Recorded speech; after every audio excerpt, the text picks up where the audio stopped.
This recording is protected by copyright. No part may be reproduced without the prior permission of the University of South Australia.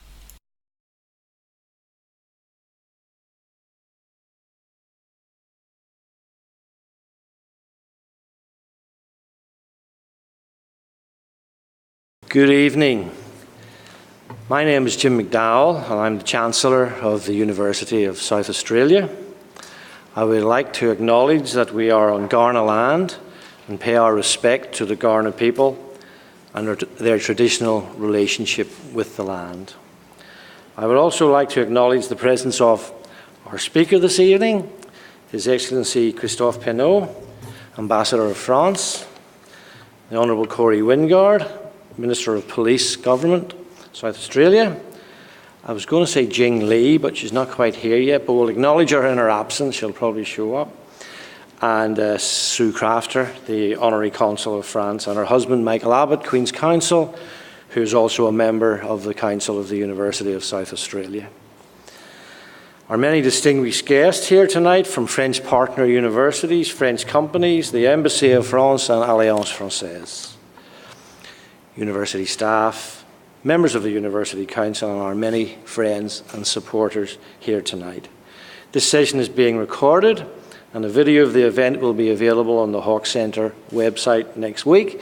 So can I please ask you to turn off your telephones or at least put them to silent. There's nothing ruins a podcast more than the ringing of a telephone. It's my pleasure to welcome you all here tonight on behalf of the University of South Australia and the Bob Hawke Prime Ministerial Centre, to hear from the French Ambassador, His Excellency Monsieur Christophe Penot, as he reveals his vision for the French-Australia strategic agenda. However, before that, His Excellency has kindly agreed that we can use this opportunity of this event to demonstrate a real example of French-Australian cooperation in practice. So if you will bear with us for a few minutes, we will undertake a brief signing ceremony witnessed by His Excellency and the Honourable Corey Wingard of a strategic agreement between the University of South Australia and the leading French company Dassault Systèmes. This agreement covers collaboration around Dassault's 3DS virtual shipyard software platform that will be used within UniSA degree programmes to give our students a powerful tool to enhance their employability and ability to function in the shipbuilding workforce. I invite Mr. Masaki Sox-Kono, Managing Director, Asia-Pacific for Dassault Systèmes, and Nigel Relf, Deputy Vice-Chancellor of UniSA, to sign the agreement, and the Honourable Corey Wingard and Ambassador Penot to witness. Thank you.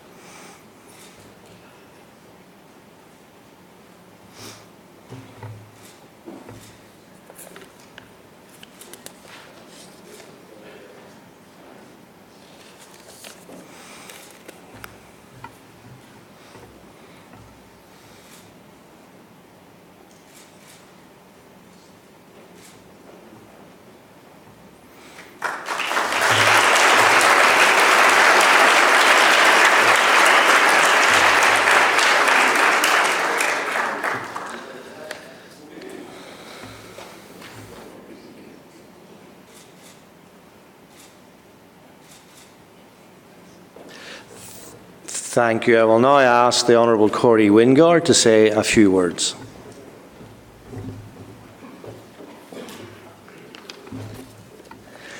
Thank you very much, and thank you for having me. Good evening, ladies and gentlemen. I'm very glad to be here this evening at what is an important event for South Australia's relationship with France. I'm particularly pleased to welcome His Excellency Christophe Penot, Ambassador of France, as well as an impressive number of representatives from government, business, universities and the community from France and Brittany, including, of course, Dassault Systèmes, as we saw just there. France and South Australia share a strong and very special relationship. This is not only built on recent partnerships, such as the deeply transformative Future Submarines project, but importantly dates back all the way to the close-knit bonds of trust and friendship that France and Australia established at the front lines in World War I. South Australia is delighted to now be able to contribute to strengthening this long-standing and valuable friendship between our nations and recognise that our state has an important role to play in this regard. Our government will not only provide the strongest possible support to the successful local delivery of Australia's 12 future submarines, but also work with all our Australian and French partners. We will ensure that we make the most of this historic opportunity to deliver the maximum benefits to our respective economies, our communities and our youth. This extends to protecting and advancing our many shared values and interests on a national and subnational level, as well as strengthening our industrial, business and academic ties. Of course, this means that we will work together to make sure that our defence industries thrive and that our current and future workforce can take full advantage of opportunities that they have to offer. We also make the most of the opportunities and the fast-emerging range of sectors that will come from this relationship, such as cyber, aerospace, science, technology and higher education, renewables, advanced manufacturing, primary industries, the digital sector and culture and the arts. Our government is strongly committed to this and places great value on working with our friends and partners from French and Australian government, business, academic and community organisations to make this happen. Our sister region relationship with the region of Brittany plays an integral role in this. The recently established partnerships between South Australian universities and Brittany's leading institutions are prime examples of the relationship and its value. I'm therefore very pleased that a senior delegation led by no less than 3 regional vice presidents was here in Adelaide this week to work with us to deliver positive outcomes and social cultural outcomes for our respective communities. I was lucky enough to catch up with them and talk about sport, in particular sailing, but that was a real great experience and wonderful to have them here. I'm also delighted to see how active South Australia and French universities are in this space, including through this week's French Days on Campus event and the strong connections they are establishing. Tonight's signing of the strategic agreement by the University of South Australia and Dassault Systems marks an exciting next step in this regard. It is truly inspiring to see how these collaborations strengthen our relationship with France and make use of this for mutual economic benefit. I've great confidence that this is an important step that will help young South Australians to take full advantage of the great opportunities that lie ahead. On behalf of the Government of South Australia, I'd like to congratulate the University of South Australia, Dassault Systems, on this important milestone, and we wish them the best in their joint effort. I would also like to encourage everyone here today, French and South Australian alike, to continue to explore and seize the many joint opportunities that we were talking about earlier that lie ahead of us as partners and friends. Finally, I'm confident that I speak on behalf of everyone who is here this evening when I say that we very much look forward to hearing from His Excellency Christophe Penot, Ambassador of France, who will now share his views on what the future holds for the strategic partnership between France and Australia. Thank you very much.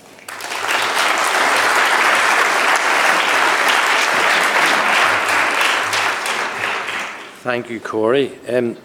Winston Churchill's French was so bad that before he addressed any audience in French, he used to give them a warning by saying, "I am about to speak French," so in order that they understood. My French is equally as bad, and some would say my English isn't that much better.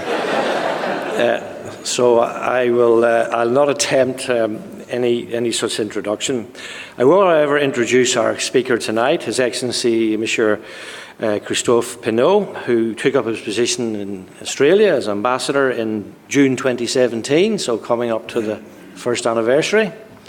Before coming to Australia, Ambassador Penot was the Ambassador of France in Malaysia. And prior to Malaysia, he served in Director of Properties and Investment, Ministry of Foreign Affairs in Paris, and was Minister Councillor, Deputy Head of a Mission with the French Embassy in Tokyo and in Ottawa. His distinctions include Chevalier de Légion d'Honneur and Chevalier de l'Ordre National du Mérite.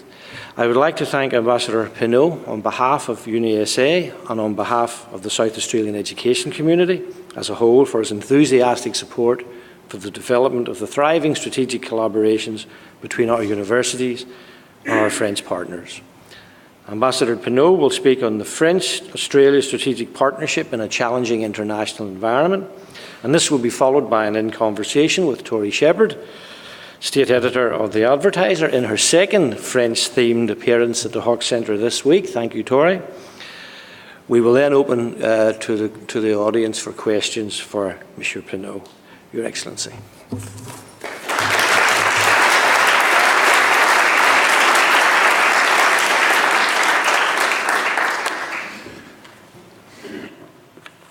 Okay. Let me just...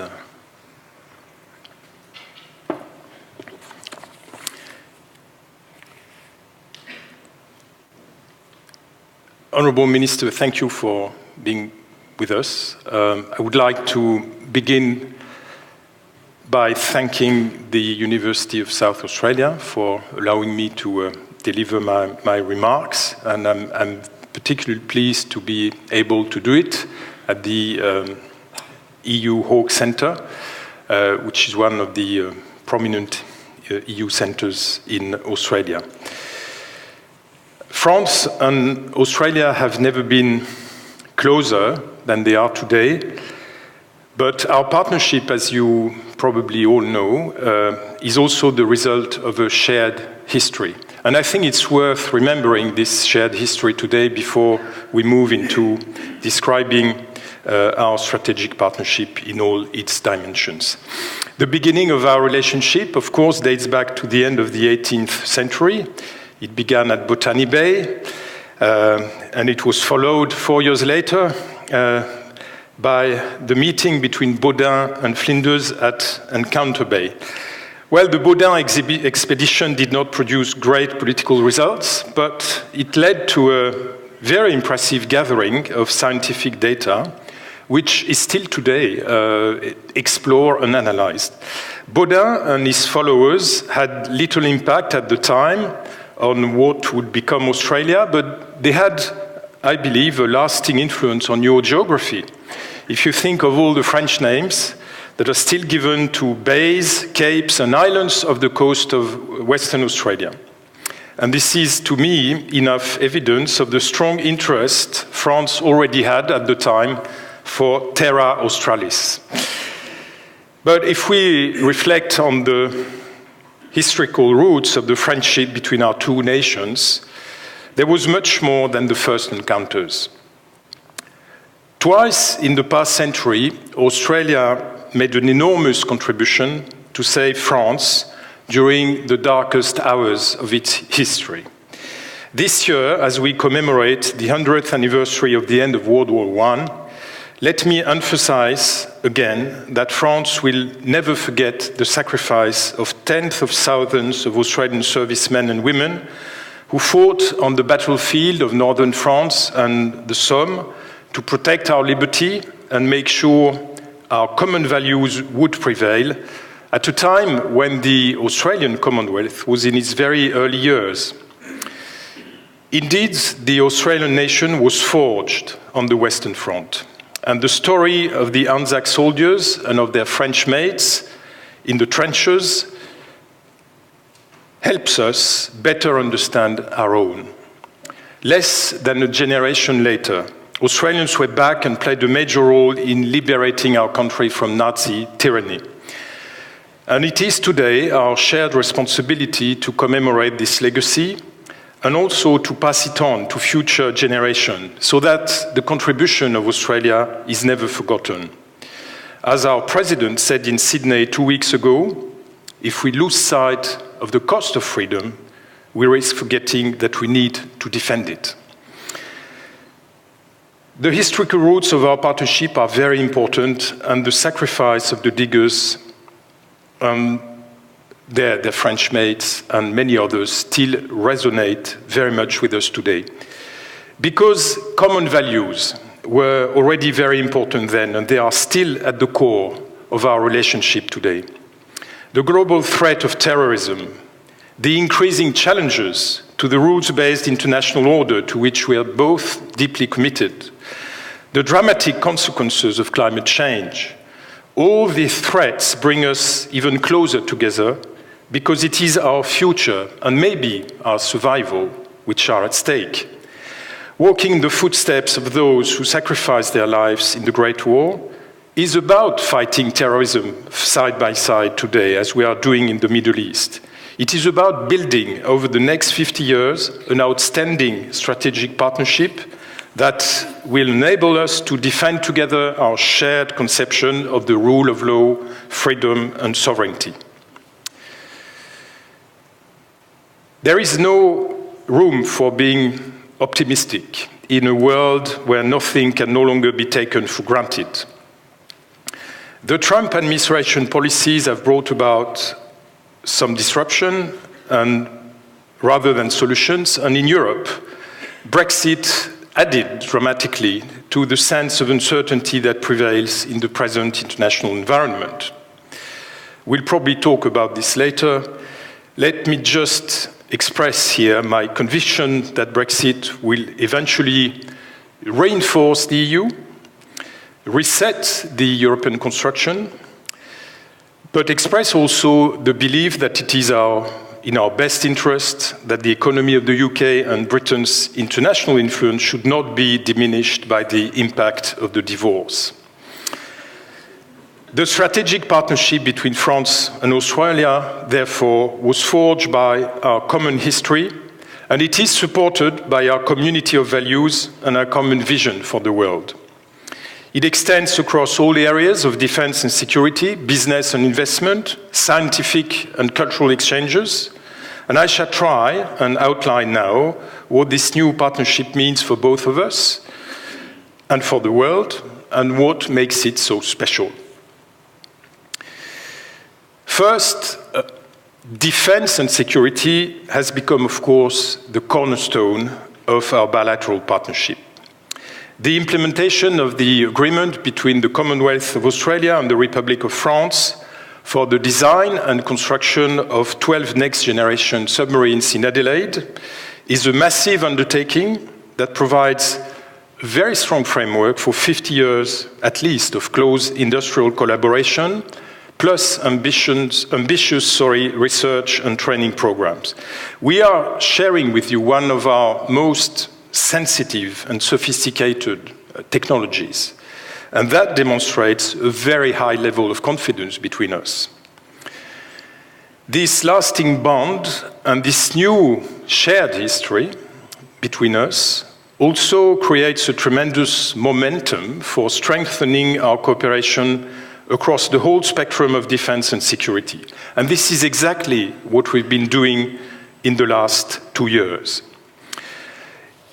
Our strategic dialogue has developed in a very impressive way, with regular high-level visits both ways of ministers, chiefs of forces, ministry officials, academics, and experts. We have opened also new areas of joint cooperation. Let me just take 2 examples. We've been strengthening our information exchange and counter-terrorism cooperation.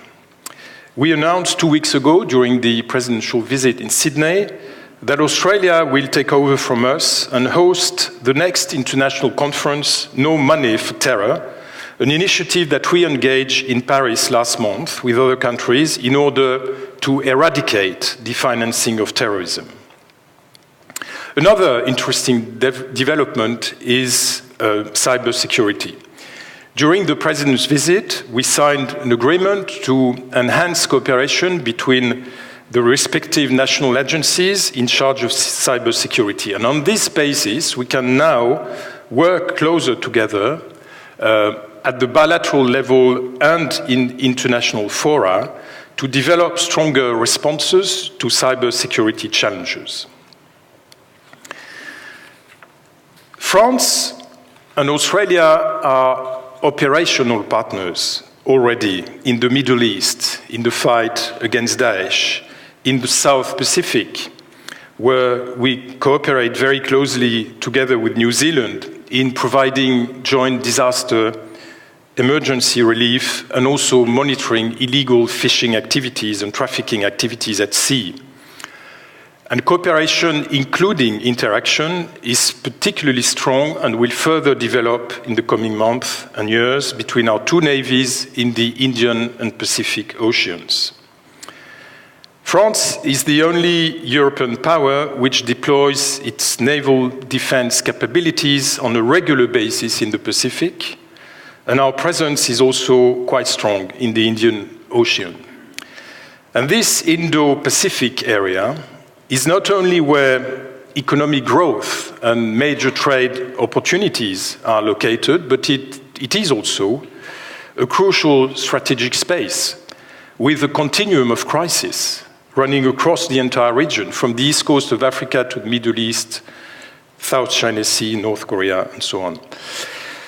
And through its territories and its resources, France belongs to and is fully committed to this part of the world.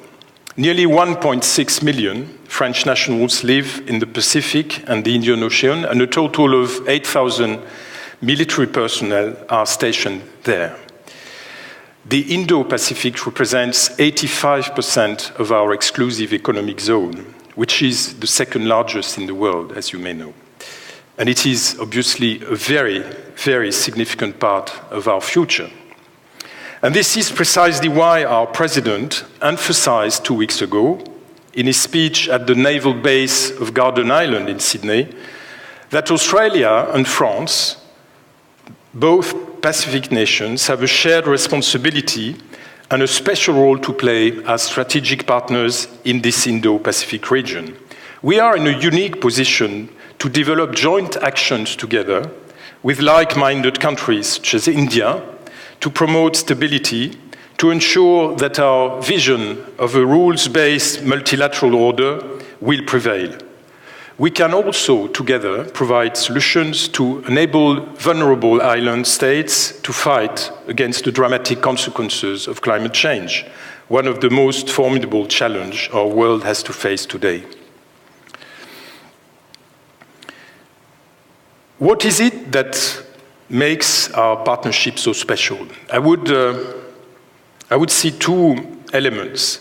The fact that it has developed over a relatively short period of time. Who would have thought only 8 years ago that Australia and France could become so close in spite of the geographical distance? And the presidential visit 2 weeks ago produced another acceleration of our partnership. The other particularity is probably the wide range of cooperation areas that is being covered.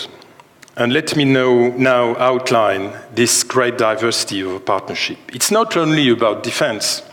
The economic dimension is also a central element. And the future of a bilateral economic relationship will involve much more than answering the needs of our submarine cooperation. Economic data from last year showed an increase of 20% in the volume of trade between our two countries, and a growth of nearly 40% in Australian exports to France.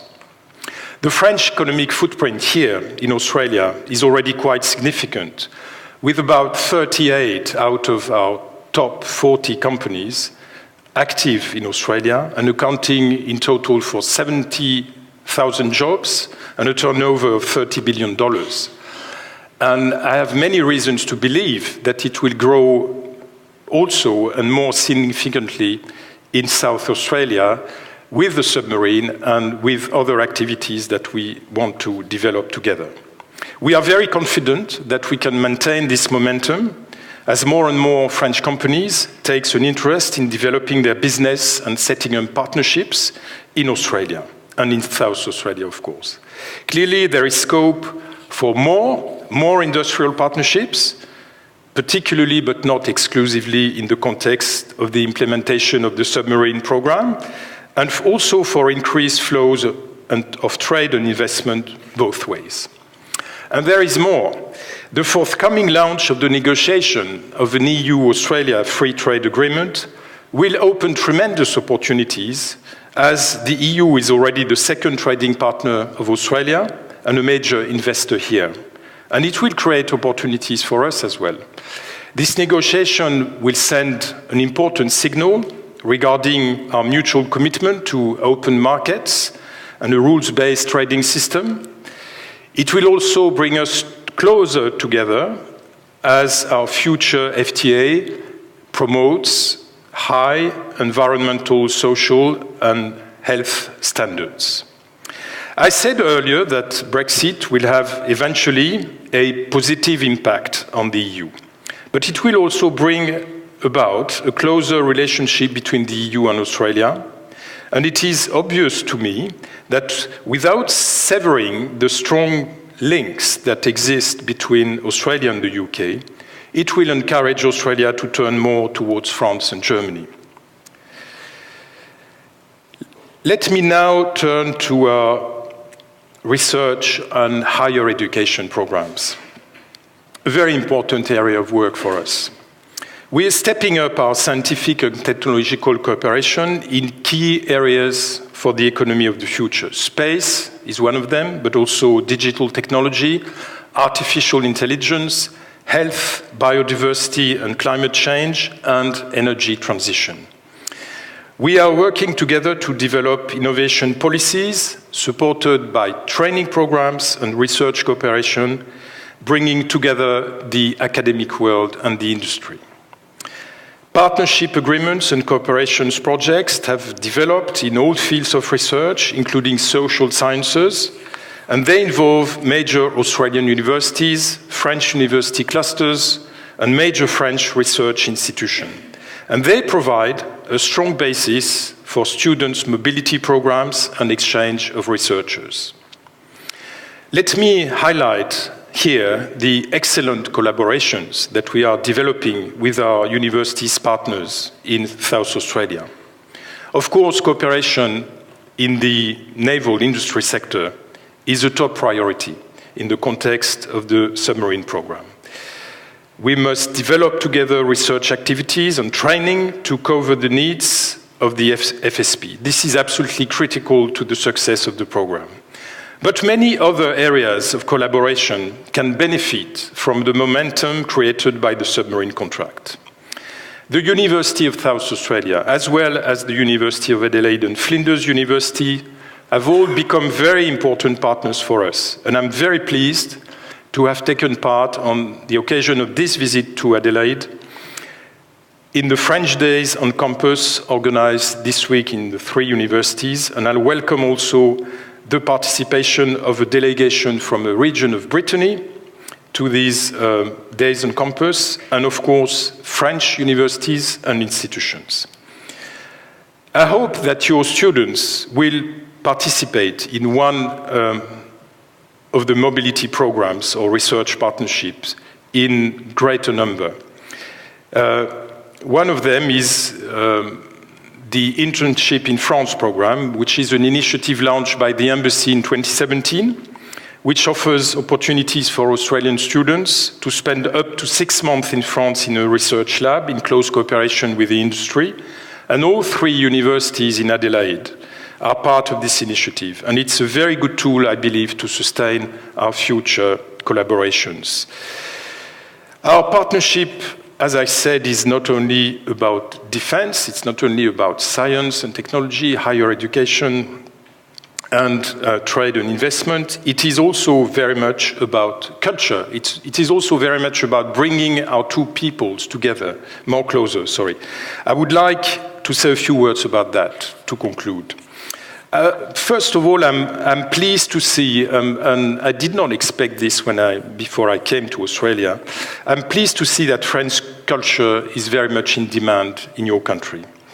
One good illustration, among others, of this is the success of our French Film Festival, which drew this year a combined audience of 185,000 across Australia, making it the biggest French film festival in the world outside France. This is extraordinary. 2018 is also a major year for us and for French exhibition in Australia.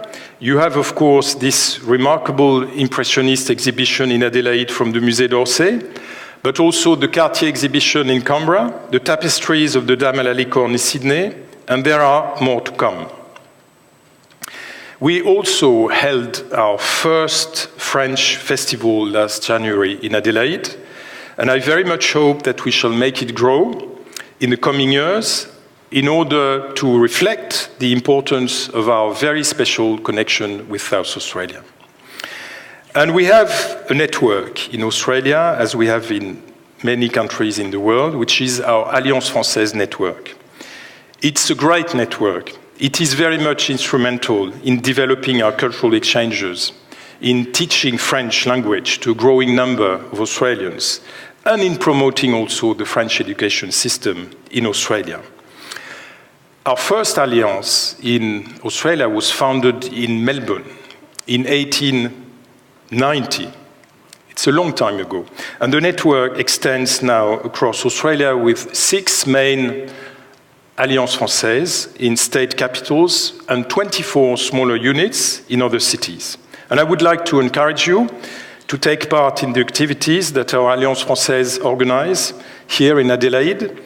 And more generally, let me encourage you to visit France, to enjoy our way of living, our culture, and of course, our gastronomy, but also to discover the quality of our higher education system, our world-class research and innovation centers closely connected with the industry.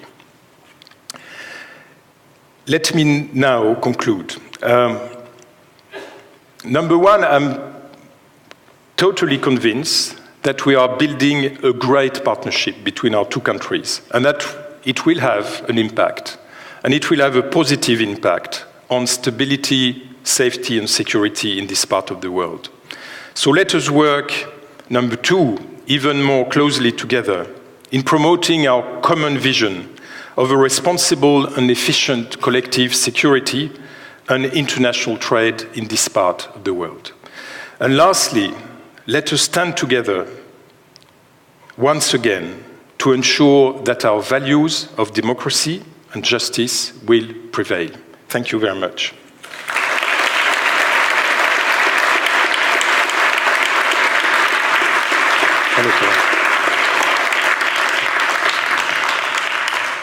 Okay. Thank you so much, Ambassador. I'm sure Emmanuel Macron would describe that as delicieuse. Speaking of Emmanuel Macron, I'm interested to hear some more about the significance of his visit here. It seemed to be a lot about the serendipity, I'm going to speak French, serendipity, of all these different things that we have together. So we're working together more in the South China Sea, South Pacific, Middle East, and of course the submarines. But it seemed to me he was trying to move things beyond the submarine to that broader strategic conversation. That's exactly true. The important thing in this visit is also that it was only the second ever of a French president to Australia, and the first with a clear bilateral focus, because our former president came here in the framework of the G20 meeting and then organized a visit to Australia. Equally significant, I think, is the fact that President Macron wanted to come here during the first year of his mandate. So it's a clear illustration of the priority that we give to our partnership with Australia. And the third dimension, which I found extremely interesting, is the South Pacific dimension, because this visit was a two-legs visit. The president, after Sydney, went to New Caledonia.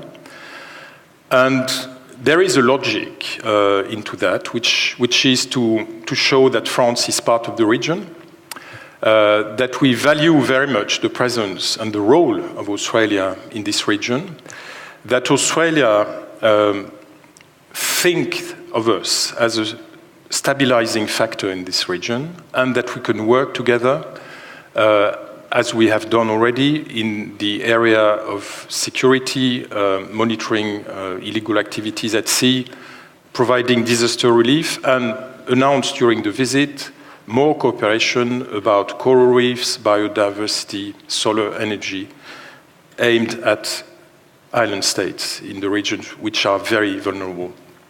And was any part of that to do with China's increasing presence in the South Pacific? Is that a concern for France? We discussed China during the visit. It was quite interesting that we shared the same view about three things. The first one is the rise of China and the development of the Chinese economy is a great opportunity for all of us. It's obvious for Australia, it's your first economic partner, and this should not be forgotten. Second, we need to engage China and the Chinese leadership in building common rules together. I think it was very clear when President Macron addressed this issue that he didn't think that confrontation or containment would be an efficient policy. We have no choice but to engage the Chinese and build a system, a new order with them. Thirdly, we're not naive. We feel the need to protect our sensible technology sectors from aggressive investment from China. We need to protect our intellectual property, and this is what we've been doing. I think in Australia you started this before we did, but in Europe nowadays it's become a sensitive issue. And that's the picture. China is there. It's a major power in the region. The power will grow. We need to be aware of that. We need to be anything but naive, but we need also to engage with the Chinese. And I think that was basically what the President said, and I think your Prime Minister agreed with that, of course. Delicate balance. Now, of course, we've got all these defence partnerships, but Australia has heard recently that we will be having a space agency, which is, of course, very exciting. Now, France has, I think, one of the biggest and most famous space agencies in the world, CNES, which has already started developing some links with us. I think they're going to look after our fleet of baby satellites that we'll send up possibly later this year. What has having that agency done for France? Are there lessons for Australia in terms of interactions? It's clearly a major area of work for us and for the EU, I should say, because the EU is also very important in the space industry. I think, you will correct me if I'm wrong because you're a specialist in space. I think France I think that's overstating it slightly. France represents 40% of the EU activity in space at the industrial level, so we are very big. Very good news that this agency is created. We're ready to help. We're very interested in future developments. Of course, space is an essential part of our future. When you look at telecommunications, when you look at defense, when you look at Earth observation and climate change, when you look at so many things, we have to be there. It's good news that Australia want to develop their capacities in this field, and we're ready to help. And we hope that it will provide opportunities for further collaboration from our industry, from our scientists, and from our national agency, which is very interested in the prospect. And lastly, let me underline that we are pleased that Adelaide is taking the lead on this, because you are Hear clearly... that, Sydney? Sorry. Yeah? Nothing. Sydney's trying to muscle in, but... Yeah, but it's interesting to see. I was here last year. It was my second visit to Adelaide when you had this big conference, space conference. It was very impressive, very well organized. I believe that we are launching very soon an Act in Space initiative, which will take place in Adelaide as well. So I'm glad to see that South Australia is part of it, and that means further collaborations with us, and I'm very happy. Well, the other exciting thing that happened around that time was, of course, Elon Musk's battery, which is powered by Neoen, another French company. How is France feeling about renewables? You know, we're having this fraught conversation here, but it seems that France is charging ahead and is interested in investing in Australia. Yes, it's a major issue for us. As you know, climate change is what I would say a big marker for French diplomacy and French policy. It is a big personal marker for the President. We work very closely with Australia on that at the international level. Let me say this first. It's important. Australia have a policy which is of energy transition, which is not exactly what we have in Europe. It's far less ambitious. We understand the reasons for that. There are political reasons. But at the international level, we work very well together. We do a lot of things. What do? We do we are partners together in the International Solar Alliance, and I think we are the two major countries in this alliance, which is going to promote solar energy, including in the South Pacific.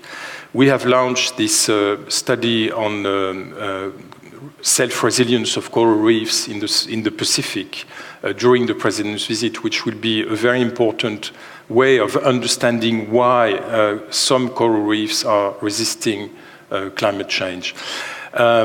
We are working together in the International Coral Reef Initiatives. We were the chair, Australia is taking over, and on many issues we are on the same page, I would say, on climate change. Then renewables, I see that in Australia states are very much interested by developing renewables energy. It was a good opportunity, obviously, for NEON to develop their activities not only in South Australia, but also in Victoria and partly also in New South Wales. We're very pleased with that. It's also an area, third point, where we want to cooperate. It's one of our major priorities in the field of scientific research, climate change. So altogether, I think it's a solid cooperation that we have with Australia, despite some differences in implementing our national policies for reasons that we all understand. Can we go further into that? No, I will not comment. I think the energy policy is probably the best possible compromise at this stage, and we are pleased that one of the three components of this policy is also to keep the commitments regarding emissions. So this is very important, and of course, reliability and affordability are very good objectives. So I think it's probably the best policy the best compromise that could have been reached. We would like Australia to be a little bit more ambitious, but we're pleased with I think we would too, many of us. Yeah, many of you. So regarding this, we had this discussion this morning. I think we look too much at government. I think the real game changer is public opinions. Civil societies. You look at the US, where President Trump decided to withdraw from the Paris Agreement. The states, the citizens, the companies, they're still in it, and they're very active in it. So it's so important that every of you should play a role in convincing your government that they should be more ambitious. And do people in France talk about Australia and the Paris Agreement, or the US and the Paris Agreement? Is it something that's discussed at that popular level there? The US and the Paris Agreement, yes, because everything President Trump does has a great echo in our country. Australia, I'm not sure, but Australia is on track. Australia was one of the first countries to ratify the Paris Agreement. They're on track. The commitments could be expanded one day, we hope, but they're on track. So there's nothing wrong with the Australian policies on that. Alrighty, let's talk about cybersecurity, because I think that's another issue where, particularly with the submarines, cybersecurity is going to be a massive issue. Where do you see the big threats coming in cybersecurity? Is it just China and Russia, or issues from lone hackers? Well, both, I think, clearly. And I'm very pleased that we decided in Sydney 2 weeks ago to start a new cooperation on that, because I think there are many things we can do together. Our authorities in cybersecurity are aware of the work that's being done in Australia, and there are many things we can learn from you, I think, and maybe vice versa, I don't know, but I'm convinced that there are many things we can learn from you. It's a major area for future work between us. It's also a major threat. We haven't seen the worst of it, that's for certain, so we must be very vigilant and ready to act and to protect ourselves.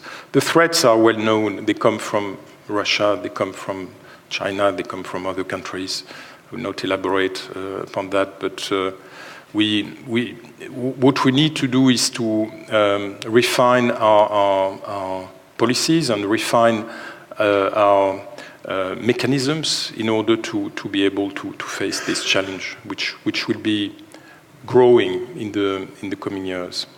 Yeah, the federal government made an announcement which was actually quite striking at the time, that it was going to be more aggressive, it was going to have more powers. Is that where France is sitting? They're looking less at reactive and more possibly at proactive?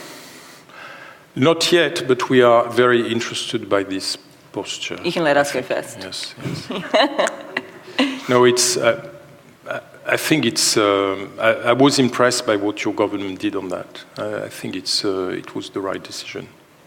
And in a similar vein, what about the South China Sea? Obviously, Australia is being encouraged by the US to be a little bit stronger, and still toying around with exactly where it sits. What's France's position? Are you? Yeah, our position is twofold. First of all, we want a peaceful resolution of this debate based on international law, and we encourage every stakeholder to work to this end, including the Chinese, but also the Southeast Asian nations. And the second point is that we think it's extremely important to exercise fully our liberty of navigation, our freedom of navigation. So this is why French warships regularly exercise this right in international waters. We're not going too close like the Americans do. It's different. We're still in the international waters, but I can tell you that since the beginning of this year, for instance, we had, I think, on 2 or 3 occasions, French warships, patrolling in the South China Sea, and this is very important. We have also developed defense ties with Vietnam, with Malaysia and Singapore. So we are, as I said before, we are part of this region. We are there. So the exercise of our freedom of navigation is the essential point that we want to make. And speaking of your warships, I understand we're about to have a visit from a French warship. We are having a visit in. It's there already? Yes, in Darwin. I was there the day before. Mm-hmm. Yeah, it's 2 warships, but they are used to train midships so that they become officers. They are out of school, basically, and this is their last training is at sea for 5 months on what you call a LHD, which is a projection and combat ship, very, very big. The same ship where the president delivered his speech as Garden Island, except that it was a Spanish ship, or Australian ship, but Spanish conception. But why not? It's still the EU, huh? And it's exactly the same. And then there is a frigate, which is part of the grouping, and this grouping train about 130 midships so that they become officers. It was a very successful call. It's important that we should call and do joint exercise sometimes with the Australian Navy. But we're working more and more closely between our navies. It's really the area where we have made so much progress. Okay, I'm going to ask you about the free trade agreement and a bit more about Brexit. And then after that, we're going to throw out to the audience. So if everyone can please have a think about what I've forgotten to ask and that you're dying to know. And I'm going to try and be really strict about making them short questions that are definitely questions, and then we'll have a microphone coming around. Okay. So the free trade agreement, how do you think Brexit has affected the negotiations? Well, I think Brexit on the Australian side accelerated the need for a negotiation with the European Union, but maybe on our side as well. It's very important. As I said before, the EU are already a very prominent partner for Australia in trade and investment. This will open further opportunities for our companies, including French companies, and also sending a signal, as I said before, at a time when this rules-based, trade international system is being threatened. So I expect the negotiation to start in the coming weeks. I think we are near the conclusion of the mandate. You know how it works. The member states discuss a mandate with the Commission, then the Commission do the negotiations with Australia. So the mandate will probably be agreed fairly soon, and I look forward to the beginning of this negotiation. I think the UK also are a bit impatient that negotiation could start, because then they could start their own negotiation as soon as Brexit is effective. I think it will be an important negotiation also for both parties, UK and Australia. We shall see, but the real one is with the EU, which is far bigger than the UK alone. Absolutely. So you called it a divorce, the Brexit.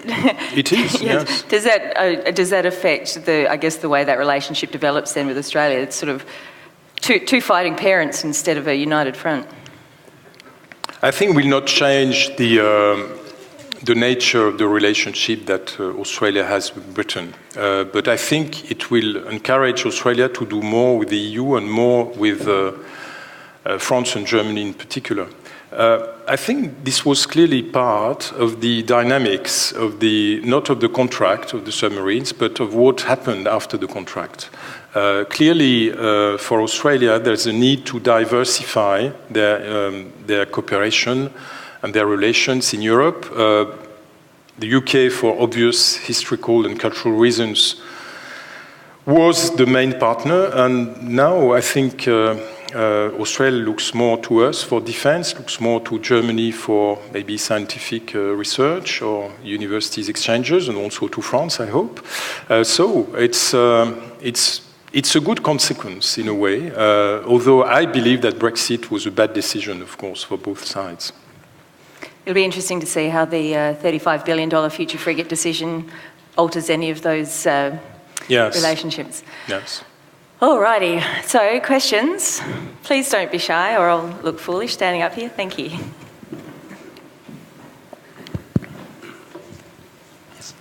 Thank you very much, Your Excellency. I've got a couple of questions for you with regard to defence and with regard to energy. With regard to defence, we know that Australia has been aligned with the US since the end of World War II. We've talked about Russia and China, but space and defence are very sensitive matters. Is France at risk of sharing some of its secrets with or friends, the United States? And by this I mean that France has been traditionally very independent in its foreign policy. And the second question has to do with nuclear. Have any French companies started to talk with Australian partners about nuclear energy? Australia is a big producer of uranium. France produces 75% of its electricity with nuclear. We know how to do it. Is there a market there? Thank you. Well, I'll take your last question. There's no market there. There are links because, as you underlined, Australia is an important uranium producer. There were, trade in the past between us, but no, France is not looking at the prospect of developing cooperation with Australia in this field, because I think it's not your government's policy, and it's not really, in their view, what they need at the moment. So, the United States, let me tell you one thing, is this submarine cooperation between France and Australia is very special. As I said before, there's a high level of confidence when we share this kind of technology, but what makes it also very special is that the platform will be conceived and built with French support, but the weapon system will be American. So I think there is no other example of a joint industrial cooperation between the US and France on such a sensitive technology. So I think it will be very interesting to see how it develops. I'm not saying that it could open up further opportunities. It's not my point, but I think it shows also that we are not reluctant in sharing with our best allies some of our technologies. And certainly in the case of Australia, The reasons why we decided to do that are obvious. We share the same values. There was a need that we felt even before Brexit, that Australia needed to diversify their partnerships, especially also in defense, as well as other areas. So the decision was taken in the full awareness that we would share this technology with Australia, that we are confident it's a good decision, and we'll see how we work with the US to integrate their combat system into our French-Australian platform. But that would be very interesting. And so far, the relationship has been extremely good with Lockheed Martin and, of course, with the Commonwealth. So I don't foresee any difficulty there. This one over here, Naeem. Hi. Yeah, that's it. Speak loudly, or I'll repeat it if you... Yeah. Hi, thank you, Your Excellency, for joining us this evening. So within traditional strategic alliances, there has been some challenges and trust within those challenges recently. What do you see for the future of NATO and, stability of NATO? NATO. Well, NATO is an interesting issue. There is clearly a great change in the American attitude towards NATO. NATO has always been organized around the US. Everyone is aware of that. Now President Trump came to us and said, you're not good enough, you don't spend enough on defense, which is, by the way, something the French have said for ages to other European partners. So we don't disagree on that. How it will affect NATO, it's too early to say.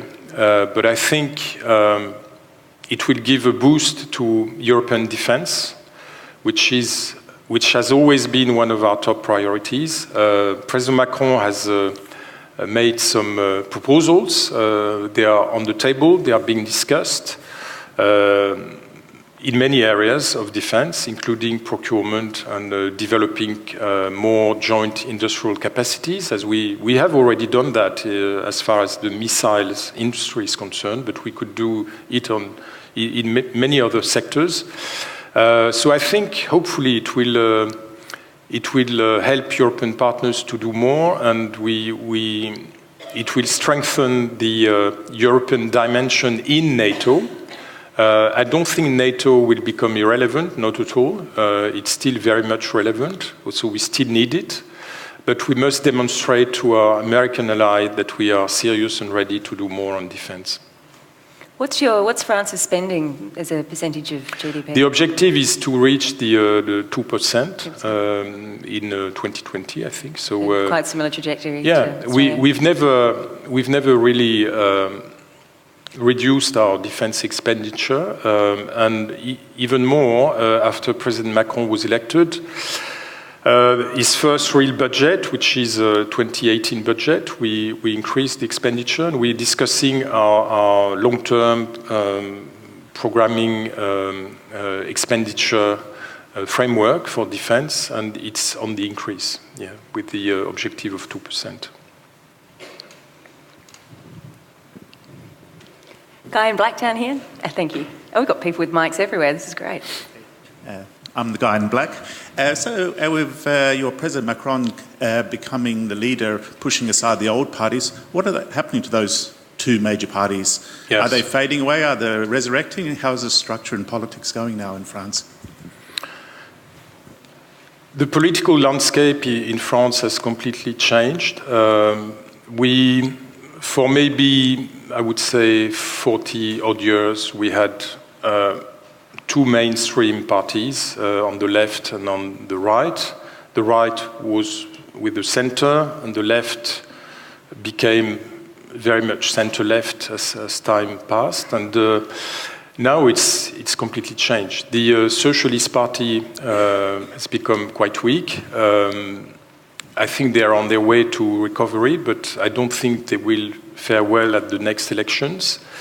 And the Republican Party is not really in a better shape. So President Macron has managed to change completely this political landscape. It will take years for the impact of his election and the disappearance of the old order to make its effect being felt in politics. It's too early to know. It's a big shamble now. But what is sure is that we have a president who was elected on a clear platform with a clear majority, and he won the general election just after, so he can reform, he can carry out his agenda for the next 4 years, and then we'll see what happens.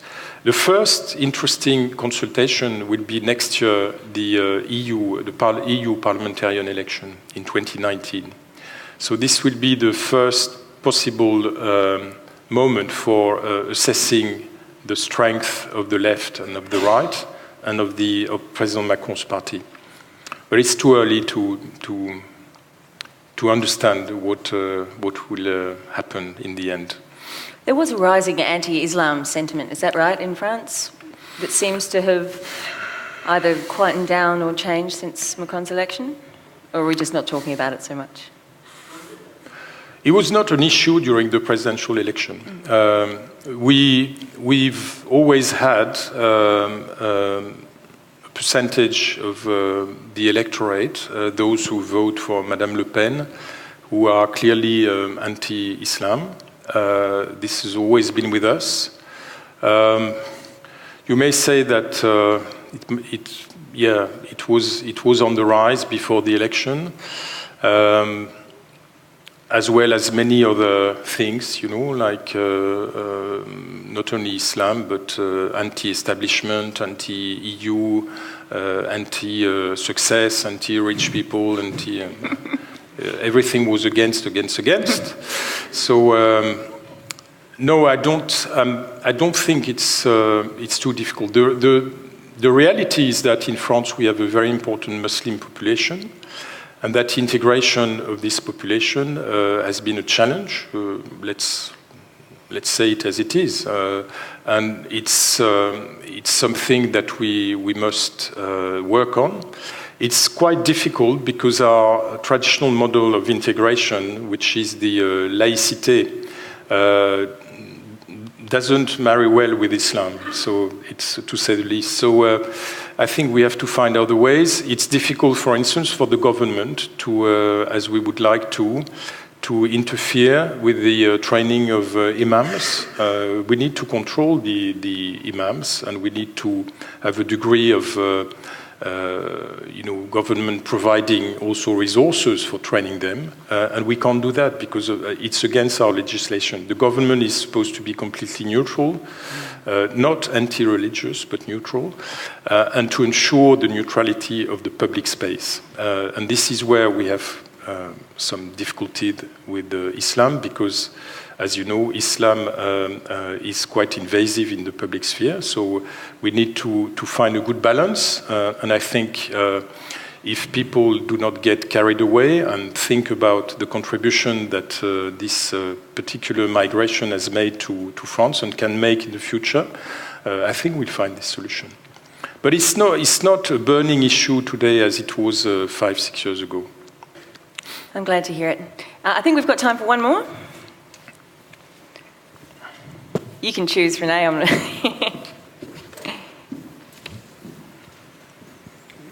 How does France view President Xi Jinping's major initiative, which is the Belt and Road program, the opportunities and threats, if any?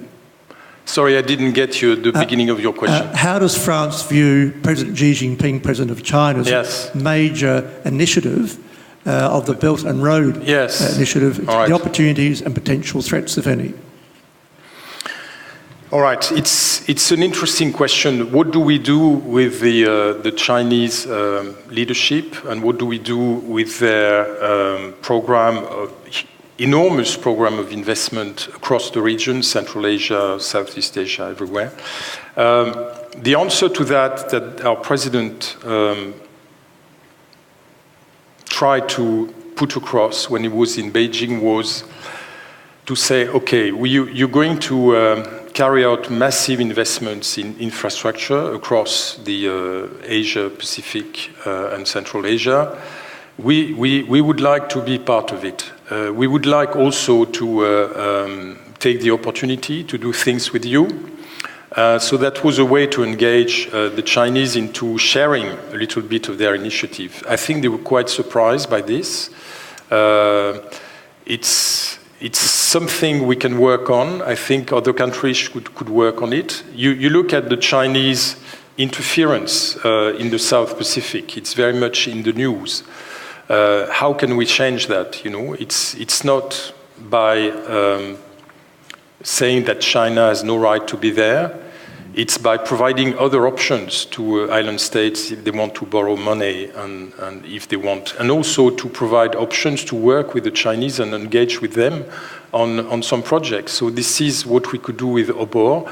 But OBOR is something we take very seriously because it will be a great game changer in many parts of Asia and maybe also in the Pacific. So the answer is to engage. There is no other choice. Seems to be another thing our countries have in common, how to deal with Belt and Road. Yes. Okay, is there anyone desperate to get a question in if we can do it quickly? Otherwise we'll...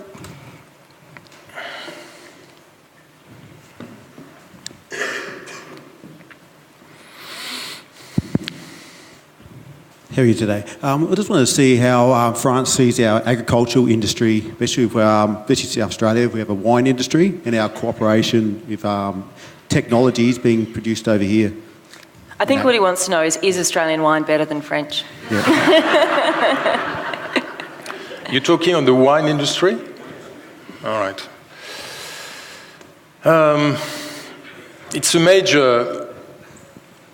It's a major export for us, as it is for you. I think we have many common points, including the quality of your wine. I would like to commend tonight in front of you. No, really, I'm genuine. I was impressed because what you drink in not so much in France, but in the UK or in Southeast Asia, as far as Australian wines are concerned, are not your best wines, obviously. We export our best wines, but we're not good in the mid-bracket or lower bracket wines. So it's the other way around for you, it seems. But no, I've been impressed since I arrived here by the quality of the wines. So I think for France, it remains a major export commodity. The problem that we had to face is the competition from New World wines, including Australian wines, because we were weak in the middle segment of the market.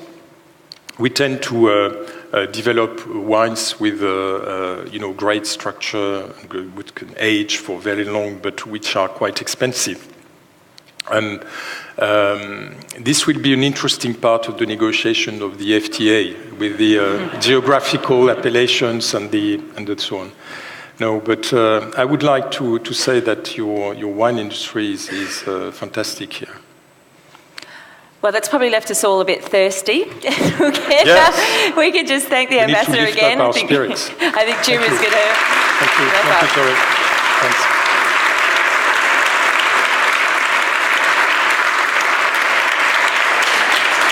So just one more quick thank you for Jacinta Thompson sitting in the front row, who's the director of the Hawke Centre. So thank you very much, as always, for putting on these outreach activities. This is our major outreach centre at the university to keep us connected with society. We don't just teach and research, we are also valuable members of the society and the local community, and this is the institution that we use most to do that.